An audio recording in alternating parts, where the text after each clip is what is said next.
Kita sudah sempurna dan selesai dikanonkan pada akhir abad ketiga, sebelum kedatangan tulisan-tulisan palsu itu. Jadi yang disebut kitab suci itu suci dari apa? Suci dari karangan manusia, murni, semuanya adalah wahyu dari Allah. Itu yang disebut kitab suci. Tidak ada penambahan pengantar kata dari nabinya. Tidak ada tambahan pengantar kata dari penulisnya. Apa yang didengarkan, apa yang diwahyukan, itu yang dihafalkan, tidak ditambah. Makanya hadits Rasulullah Muhammad SAW itu dituliskan nanti di abad kedua Hijriah. Setelah 200 tahun kurang lebih Rasulullah Muhammad SAW itu tidak ada, baru hadits itu dibukukan. Kenapa? Rasulullah tidak mau kalau Al-Quran dibukukan, hadits juga dibukukan pada masa, pada tempat yang zaman yang bersamaan, nanti bisa bercampur aduk. Rasulullah nggak mau. Jangan kau tuliskan apa yang berasal dari diriku, tapi tuliskanlah apa yang kuterima dari Allah. Itu. Nah sekarang posisinya adalah Al-Quranul Karim itu 100% firman Allah, karena tidak bercampur dengan perkataan Rasulullah. Sementara sumber satu-satunya Al-Quran itu adalah baginda Rasulullah Muhammad SAW. Tidak ada yang lain.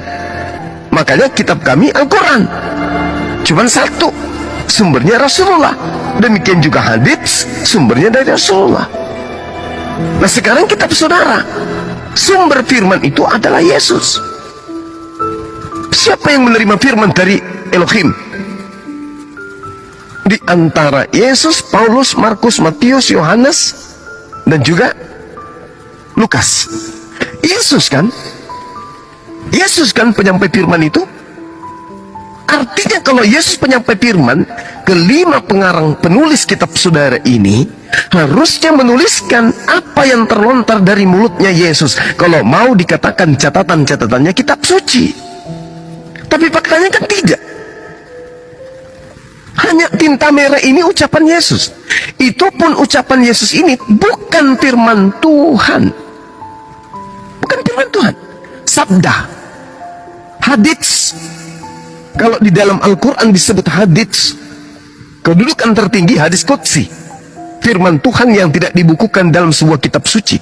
Hadis qudsi bukan wahyu dari Allah dalam kategori murni. Ini adalah wahyu, ucapannya, huruf-hurufnya, bacaannya sama tanpa penambahan. Ini hanya hikmat yang diterima oleh Yesus. Dia yang mengolah hikmat itu. Artinya kalau dalam Islam hanya selevel dengan hadits qudsi, ucapan Yesus itu. Nah kemudian Anda tengok di kitab saudara, berapa banyak tinta merah ucapan Yesus? Berapa banyak? Coba kita lihat ya, di dalam Yohanes 1 misalnya. Anda lihat di kitab saudara di Yohanes 1, tinta merahnya itu kapan munculnya kemudian? Kan ini keputusan dari bapak-bapak gereja, bahwasanya tinta merah itu adalah ucapan Yesus. Nah sekarang kalau kita berbicara mengenai tinta merah, di dalam Wahyu 1 nanti muncul di data nomor 38. Jadi nomor 1 sampai nomor 37 itu apa? Ucapan siapa? Wahyu Tuhan ini. Ini wahyu Tuhan. Hah? 37, 38 baru muncul ucapan Yesus. Selainnya apa?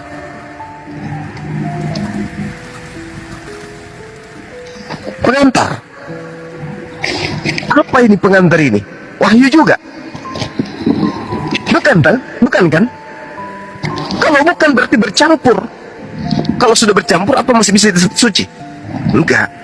Jangan salahkan saya kalau saya mengatakan kitab Anda tidak layak disebut kitab suci. Itu satu. Terkait dengan Al-Quranul Karim, Rasulullah Muhammad SAW mengatakan, bagaimana bisa dipercaya? Loh, faktanya orang percaya. Coba lihat, 1400 tahun silam, ya, sampai hari ini sejazirah Arab percaya. Kenapa? Mereka saksi hidup. Saksi hidup, Bu. Sedangkan kitab saudara sejak dibukukan sampai hari ini tidak diimani oleh orang yang hidup di kota di tempat dia bercerita. Bercerita tentang Galilea, bercerita tentang Yudea, bercerita tentang Bukit Golgota, bercerita tentang Yerusalem, bercerita tentang Nazaret dan seterusnya. Tapi orang-orang yang ada di sana justru tidak beriman kepada kitab ini. Ini masalah. Ada apa dengan kesaksian-kesaksian yang ada di dalamnya? Ini saksi beneran atau saksi palsu sih? Ada apa dengan kitab saudara? Bercerita tentang Yerusalem, orang Yerusalem tidak mengimani buku itu.